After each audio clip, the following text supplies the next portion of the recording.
नमस्कार। देश प्रदेश की खबरों में आपका स्वागत है और मैं आपके साथ प्रिया बिस्ट। बुलेटिन की शुरुआत करते हैं। झारखंड विधानसभा शीतकालीन सत्र को लेकर विधानसभा अध्यक्ष रविंद्र नाथ महतो ने आज सर्वदलीय बैठक बुलाई है, जिसमें सभी पार्टियों के विधायक दल के नेता मौजूद रहेंगे। इस बैठक में जनहित के मुद्दों पर सार्थक बहस सुनिश्चित करने पर सभी दलों से सहयोग मांगा जाएगा। इससे पहले 3 दिसंबर को अधिकारियों के साथ स्पीकर ने उच्च स्तरीय बैठक की थी, जिसमें प्रशासनिक तैयारियों पर चर्चा चली थी। 5 से 11 दिसंबर तक चलने वाले इस सत्र को राजनीतिक रूप से बेहद अहम माना जा रहा है।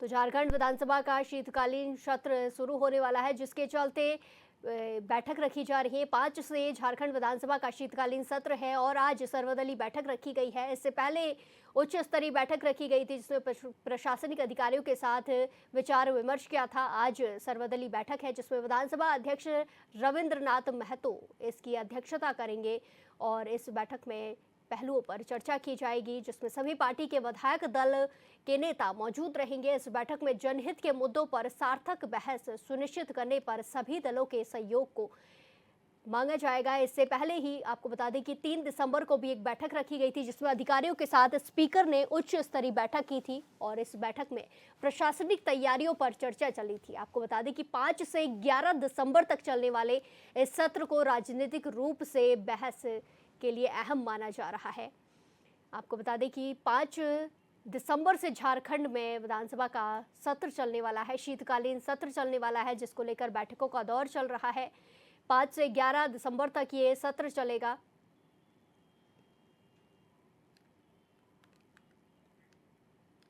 पाँच से 11 दिसंबर तक झारखंड विधानसभा का शीतकालीन सत्र चलेगा, जिसको लेकर आज बैठक रखी गई है। इस खबर पर ज्यादा जानकारी के साथ सीधे जुड़ेंगे संवाददाता जयंत से। जयंत, जिस तरीके से आज बैठक रखी गई है, क्या कुछ अहम देखने को मिल सकता है? जी प्रिया, बता दें कि आज आज जो विधानसभा है वो शीतकालीन सत्र से पूर्व बैठक बुलाई है, जिसमें तमाम जो विधायक दल के नेता हैं और वह सत्ता पक्ष हो या विपक्ष हो, दोनों तरफ के विधायक दल के नेता आज मौजूद रहेंगे और इसमें सत्र को सुचारू रूप से चलाने के लिए चर्चा की जाएगी, उनसे बातें की जाएगी ताकि सत्र में जो जनहित से जुड़े हुए मुद्दे हैं वो ज्यादा से ज्यादा निकल कर आए, हंगामे की भेंट ना चढ़े। इस पर विधानसभा अध्यक्ष अध्यक्षता करेंगे और तमाम जो विधायक दल के नेता हैं इन नेता से बात करेंगे और मुख्य तौर पर इस पर यही चर्चा रहेगी कि किस तरह कार्य को सुचारू रूप से चलाया जाए।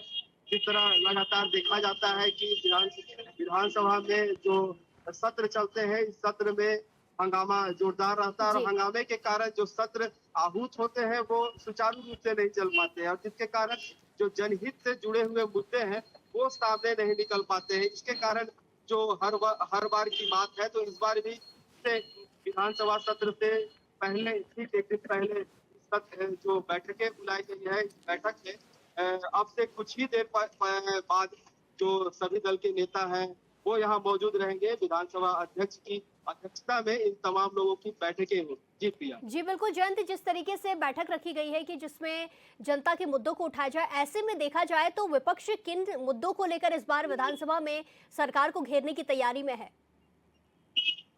मुख्य तौर पर विपक्ष पूरी तरह से इस बार जो सत्ता पक्ष पर है वो हमलावर नजर आ रही है।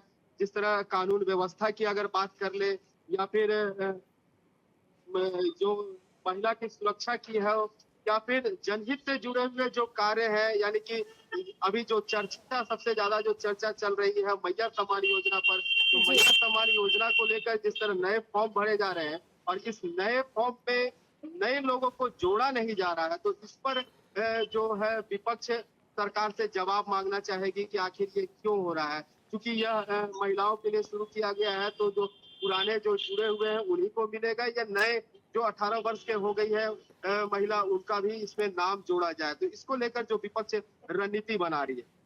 जी बिल्कुल जयंत, और सरकार की तरफ से क्या कुछ विधानसभा के पटल पर ऐसे विधेयक रखे जाएंगे जिनको मंजूरी देने के लिए बात की जाएगी? क्या कुछ इसमें आगे देखने को मिल सकता है? 5 से 11 तक ये सत्र चलेगा। सरकार के तरफ से देखा जाए तो सरकार जिस तरह कार्य कर रही है, तमाम कार्यों को सदन के पटल पर रखने का कार्य करेगी, ताकि जी जो अपने अपने क्षेत्र के विधायक हैं वो जनहित के मुद्दे को रखें और सरकार की योजनाओं को किस तरह पहुंचाया जा रहा है इसकी बात या सदन में रखने की बात कर रहे हैं। और ज्यादा से ज्यादा जो लोगों तक जी जुड़ा रहे, जो सत्ता पक्ष जुड़ा रहे और सत्ता पक्ष जो लोगों की योजनाएं ला रही है लोगों के लिए, इस योजना को लेकर इस सदन में वो अपनी बातें रखें। जी, बिल्कुल जयंत, देखना होगा क्या कुछ देखने को मिलता है। और जो बीते दिन बैठक हुई थी जिसमें उच्च स्तरीय अधिकारियों के साथ बैठक हुई, उसमें क्या कुछ अहम निर्देश देखने को मिले हैं? किन बिंदुओं पर चर्चा की गई? क्या कुछ प्रशासनिक अधिकारियों को निर्देश दिए गए हैं? जी, इसमें जी सचिव है, प्रशासन अधिकारी मौजूद रहेंगे। जो प्रश्नकाल होता है, प्रश्नकाल को जो समय पर दिया जाए, जी प्रश्न जो है वो समय पर रखा जाए, इस तमाम बिंदुओं को रखा गया। वहीं सुरक्षा के दृष्टिकोण से जो अधिकारी लगे रहते हैं विधानसभा में, जो माननीयों का आना जाना और इनकी सुरक्षा, और विधानसभा सत्र के दौरान किसी तरह की कोई बाहरी गतिविधि न हो, और जिस तरह जो अभी विधानसभा के आसपास का जो इलाका है वहाँ निषेधाज्ञा लगाया गया है। जी जो प्रदर्शनकारी है वो विधानसभा तक न पहुंच पाए। इन तमाम बिंदुओं पर इस पर चर्चा की गई। जी बिल्कुल, धन्यवाद जयंत हमारे साथ तमाम जानकारी साझा करने के लिए। इसी के साथ खबरों में आगे बढ़ते हैं। दिल्ली में वायु प्रदूषण को लेकर कई तरह के सवाल उठ रहे हैं और विपक्ष सांसद इसे लेकर मोदी सरकार की नीतियों पर सवाल उठा रहे हैं। विपक्षी सांसदों ने वायु प्रदूषण के मुद्दे पर संसद परिसर में विरोध प्रदर्शन किया। संसद के पहले दिन मीडिया को संबोधित करते हुए पीएम मोदी ने कहा था कि मौसम का मजा लीजिए। अब विपक्षी सांसदों ने बैनर में उसी शब्दों का प्रयोग किया है। कांग्रेस संसदीय दल की अध्यक्ष सोनिया गांधी ने कहा कि कुछ करना सरकार की जिम्मेदारी है। छोटे बच्चे परेशान हैं और मेरे जैसे बुजुर्ग लोगों के लिए भी ये मुश्किल है। वहीं प्रियंका गांधी ने मोदी का बयान पर तंज कसते हुए कहा कि किस मौसम का मजा ले, बाहर देखें कि क्या स्थिति बनी हुई है। छोटे बच्चे बुजुर्ग सांस नहीं ले पा रहे हैं और हर साल ये स्थिति बिगड़ती जा रही है। हर साल सिर्फ बयानबाजी होती है, कोई ठोस कार्रवाई नहीं की जाती। हमने बोला है कि सरकार इस पर कार्रवाई करे, हम उनके साथ खड़े हैं। ये कोई राजनीतिक मामला नहीं है।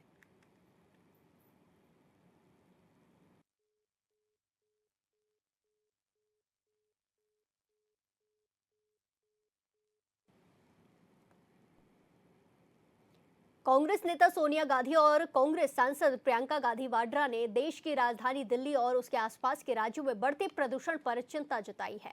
साथ ही सरकार पर तीखा हमला बोलते हुए कहा कि ये सरकार की जिम्मेदारी है कि वो कुछ करे। प्रदूषण के चलते बच्चों से लेकर बुजुर्गों तक को सांस लेने में परेशानी हो रही है। हर साल ये स्थिति बिगड़ती जा रही है। इस पर केवल बयानबाजी होती है और कोई ठोस एक्शन नहीं लिया जाता। हमने बोला है कि सरकार इस पर कार्रवाई करे, हम उनके साथ खड़े हैं। ये कोई राजनीतिक मामला नहीं है। सरकार की जिम्मेदारी बनती है कि वे कुछ करें। छोटे छोटे बच्चे हमारे वाले मर रहे हैं, बुजुर्ग लोग मैं जैसी बहुत सारे हैं, उनके लिए भी मुश्किल है। मौसम किस मौसम का मजा लें? बाहर देखें ना क्या क्या स्थिति बनी हुई है। जैसे मैडम ने कहा, सोनिया जी ने कहा, छोटे छोटे बच्चे सांस नहीं ले पा रहे हैं, बुजुर्ग लोग इनकी तरह इनको दमा है, सांस नहीं ले पा रहे हैं रोज का। और ये हर साल ये स्थिति बिगड़ती जा रही है और हर साल सिर्फ बयानबाजी होती है, कोई ठोस एक्शन नहीं लिया जाता। ठोस एक्शन लेना है और हम सब ने बोला है कि सरकार एक्शन ले, हम सब साथ खड़े हैं। ये कोई राजनीतिक मामला नहीं है कि हम उंगलियां उठाएं एक दूसरे पे। ठीक है, मैंने भी लिख दिया आर्टिकल में, सब कुछ वहाँ है जो मेरे मन में है, जो सबके लिए सोचना पड़ता है। इसी के साथ खबरों में आगे बढ़ते हैं। अमेरिकी डॉलर के मुकाबले रुपए की गिरावट लगातार जारी है। रुपए में इस कमजोरी के बीच राजनीतिक बयानबाजी भी तेज हो गई है। कांग्रेस ने प्रधानमंत्री नरेंद्र मोदी का पुराना बयान सोशल मीडिया पर साझा करते हुए केंद्र सरकार पर निशाना साधा है, जिसमें उन्होंने मोदी कहते थे कि जिस तरह से डॉलर मजबूत हो रहा है, रुपया कमजोर हो रहा है, ऐसे में भारत वैश्विक व्यापार में टिक नहीं पाएगा। अब जब रुपया कमजोर हो रहा है, कांग्रेस नेता बीजेपी की सरकार पर हमलावर हैं और बीजेपी नेताओं के दलीलों के अलावा कोई सटीक बयान नहीं है।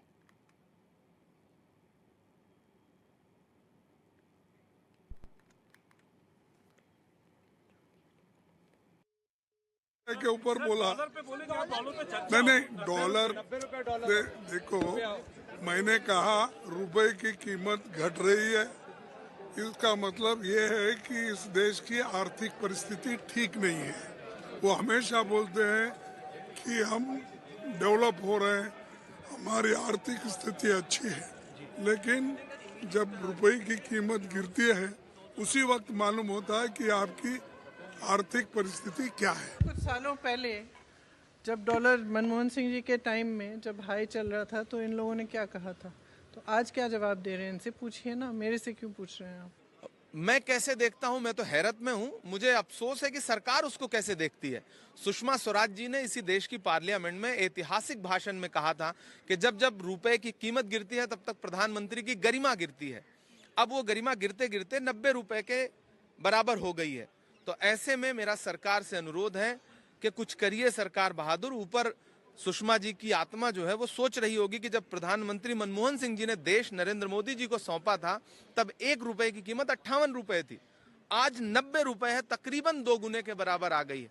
ऐसे में सरकार, हो सकता है वित्त मंत्री जी कल को ये भाषण में कहें कि जो है रुपए की कीमत नहीं गिरी है बल्कि डॉलर ऊंचा हो गया है, उनके तो अपने मापदंड हैं बातों को कहने का। लेकिन मैं सरकार से अनुरोध करूंगा कि रुपया लगातार गर्त में जा रहा है, उसको संभालिए। आप संभाल नहीं पा रहे हैं, आप महंगाई नहीं रोक पा रहे हैं, आप रुपए की गिरती हुई कीमत नहीं रोक पा रहे हैं। अफगानिस्तान तक का रुपया आपसे आगे निकल गया, इससे शर्मनाक क्या हो सकता है। बधाई हो भारत के यशस्वी प्रधानमंत्री आदरणीय नरेंद्र मोदी जी को। उनकी मेहनत रंग लाई, 24 घंटे काम करते हैं। मुझे आज उनका एक भाषण याद आ रहा है कि जब मनमोहन सिंह जी प्रधानमंत्री थे तो वो कहते थे कि जैसे जैसे रुपए की साख गिरती है देश की साख गिरती है। और लगता है ये प्रधानमंत्री मनमोहन सिंह की उम्र पार कर जाएगा। उनकी उम्र तो नहीं पार कर पाया था, पर मोदी जी आपकी 24 घंटे की मेहनत रंग लाई। आपकी उम्र तो 75 साल है। 90 रुपया 14 पैसे के बराबर हो गया डॉलर। सही में बहुत ईमानदारी से और मेहनत से आप काम करते हैं। क्या होगा उन बच्चों को जो पढ़ने गए हैं, क्या होगा वो जो चीज़ हम उनसे खरीदते हैं। तो मैं कुल मिला के सिर्फ इतना कहना चाहता हूँ, प्रधानमंत्री जी थोड़ा ध्यान दीजिए अर्थव्यवस्था पे। विदेश नीति तो ख़त्म हो गई आपकी, अर्थव्यवस्था तो बचा लीजिए, वरना देश के सामने गंभीर संकट पैदा हो गया है। मैं तो रुपये के ऊपर बोला, डॉलर देखो मैंने कहा रुपए की कीमत घट रही है, इसका मतलब ये है कि इस देश की आर्थिक परिस्थिति ठीक नहीं है। वो हमेशा बोलते हैं कि हम डेवलप हो रहे हैं, हमारी आर्थिक। अब सीधे आपको रुद्रपुर लिए चलते हैं जहां कार्यक्रम का आयोजन किया गया है और इस कार्यक्रम में मुख्यमंत्री पुष्कर सिंह धामी ने शिरकत की है। रुद्रपुर से तस्वीरें सामने आई है जहां रुद्रपुर में कार्यक्रम का आयोजन किया गया है और इस कार्यक्रम में मुख्यमंत्री पुष्कर सिंह धामी ने शिरकत की है। शुक्ल राजकीय मेडिकल कॉलेज में इसका आयोजन किया गया है। शिलापट अनावरण और स्मृति समारोह का कार्यक्रम है जिसमें मुख्यमंत्री पुष्कर सिंह धामी ने शिरकत की है। ये तस्वीरें आप देख सकते हैं जहां रुद्रपुर में शिलापट अनावरण और स्मृति समारोह का यह आयोजन है जिसमें मुख्यमंत्री पुष्कर सिंह धामी ने शिरकत की है। मुख्यमंत्री के साथ कई सारे मंत्री और नेता मौजूद हैं, इसी के साथ अधिकारीगण भी मौजूद हैं, लाखों की संख्या में लोग भी मौजूद हैं। रुद्रपुर में शिलापट और स्मृति समारोह का ये आयोजन किया गया है जो राजकीय मेडिकल कॉलेज में आयोजित किया गया है जिसमें मुख्यमंत्री पुष्कर सिंह धामी ने शिरकत की है। स्मृति समारोह का आयोजन रुद्रपुर में किया गया है। ये तस्वीरें सामने आई हैं जहां मंच पर मुख्यमंत्री शामिल हैं, मुख्यमंत्री के साथ कई सारे अधिकारी और नेतागण भी मौजूद हैं जहां शिलापट अनावरण और स्मृति समारोह का ये आयोजन है।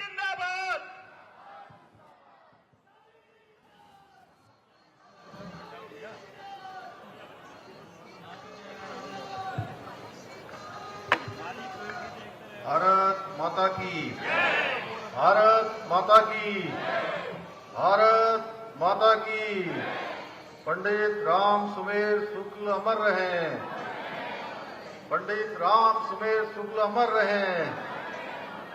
वंदे वंदे। आज स्वर्गीय पंडित राम सुमेर शुक्ल जी की स्मृति में उनकी पुण्यतिथि के अवसर पर आयोजित इस कार्यक्रम में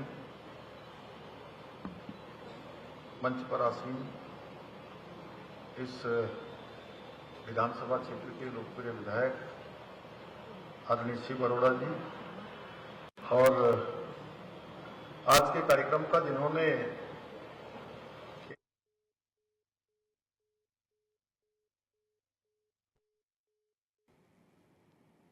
इसी के साथ खबरों में आगे बढ़ते हैं। झारखंड में छात्रों के अधिकारों और तमाम लंबित मामलों को लेकर झारखंड लोकतांत्रिक क्रांतिकारी मोर्चा ने आज बड़े आंदोलन का फैसला लिया है। गिरिडीह के डुंगरी विधानसभा से विधायक जयराम महतो ने छात्रों के अधिकार के लिए छात्र अधिकार पदयात्रा की शुरुआत की है।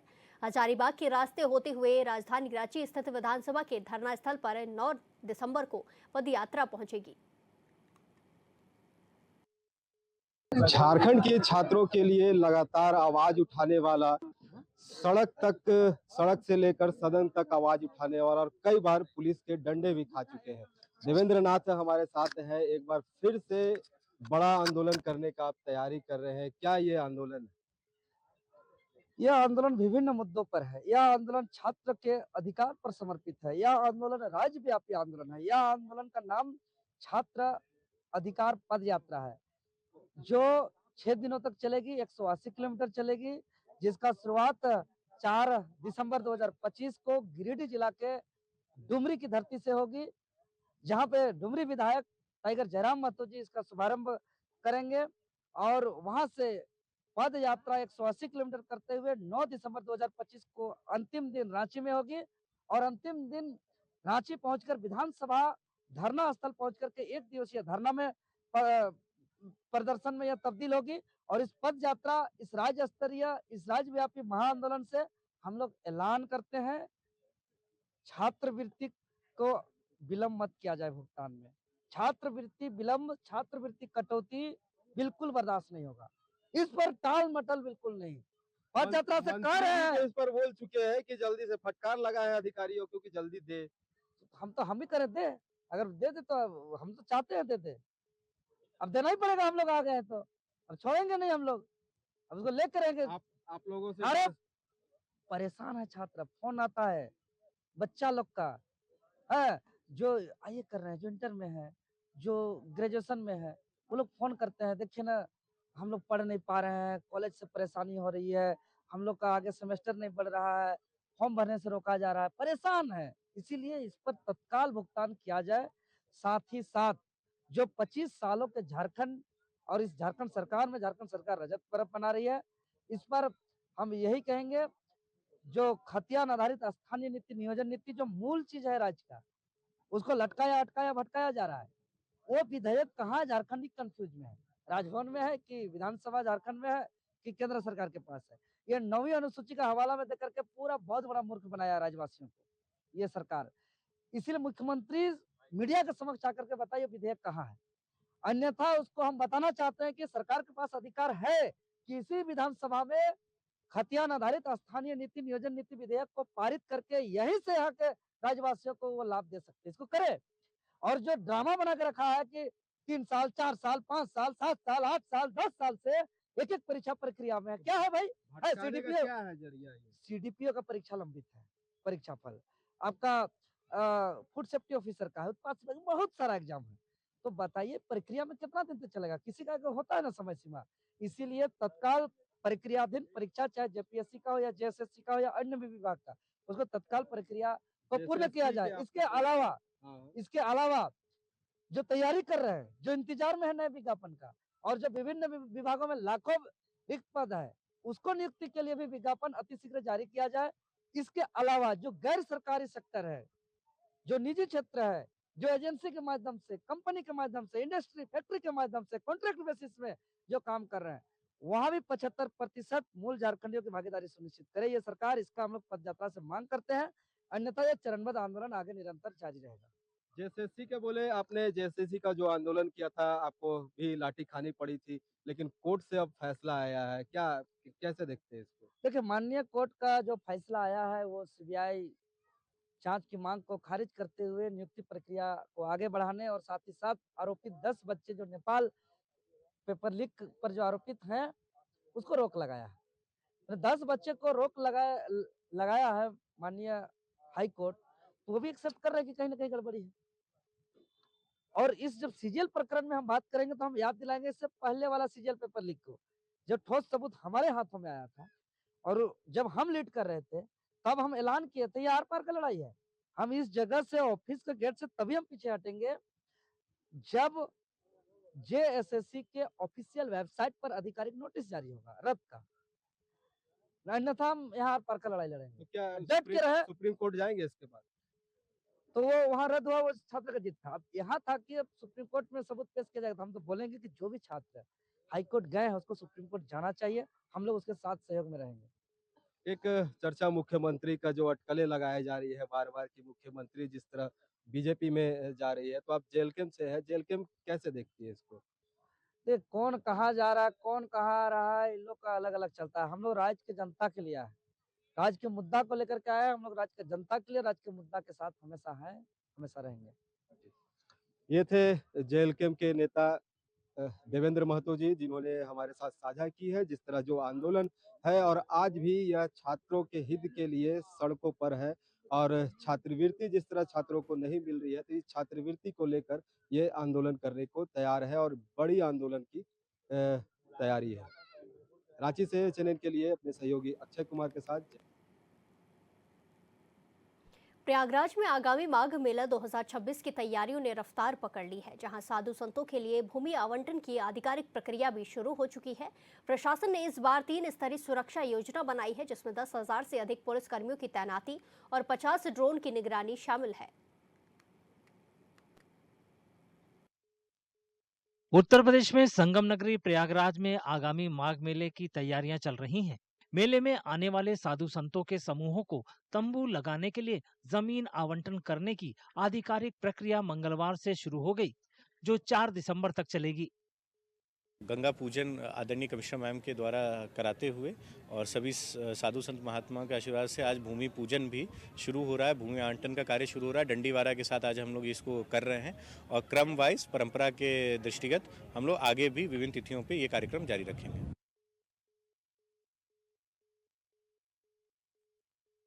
माघ मेले में सबसे पहले दंडी सन्यासियों को भूमि का आवंटन किए जाने की परंपरा है।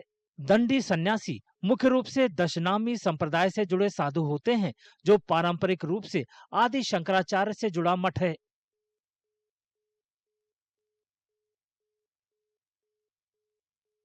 पहले हम लोगों ने सभी लोगों ने मिलकर के प्रशासन के साथ में गंगा पूजन विधिवत किया।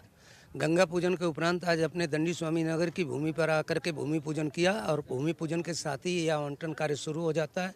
कल परसों तक पूरा सारा आवंटन पूरा हो जाएगा। एक तरफ साधु संतों को जमीन आवंटन का काम जारी है, तो वहीं मेले से जुड़ी दूसरी तैयारियों ने भी रफ्तार पकड़ ली है। इससे शहर में आध्यात्मिक समागम का माहौल तैयार हो गया है, जिसमें लाखों श्रद्धालुओं के पहुंचने की उम्मीद है।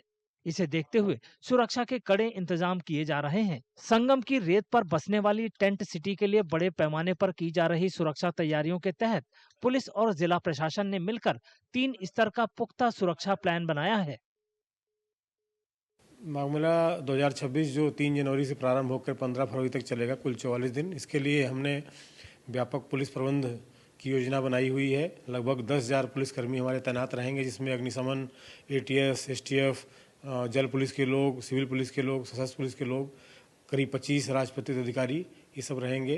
सुरक्षा के दृष्टिगत हम लगभग 50 ड्रोन हम रखेंगे, जो हमारे लिए सुरक्षा का भी काम करेंगे और यातायात को भी देखेंगे दूर से कि कहाँ से भीड़ आ रही है, किधर को डाइवर्ट करना है।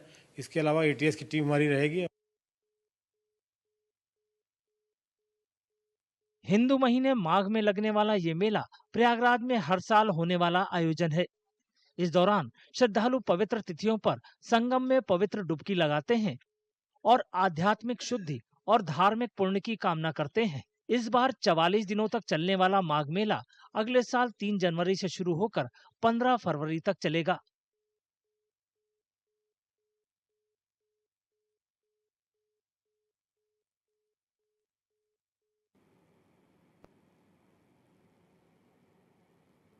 इस बुलेटिन में फिलहाल के लिए इतना ही। बाकी तमाम खबरों के लिए देखते रहिए HNN 24/7। नमस्कार।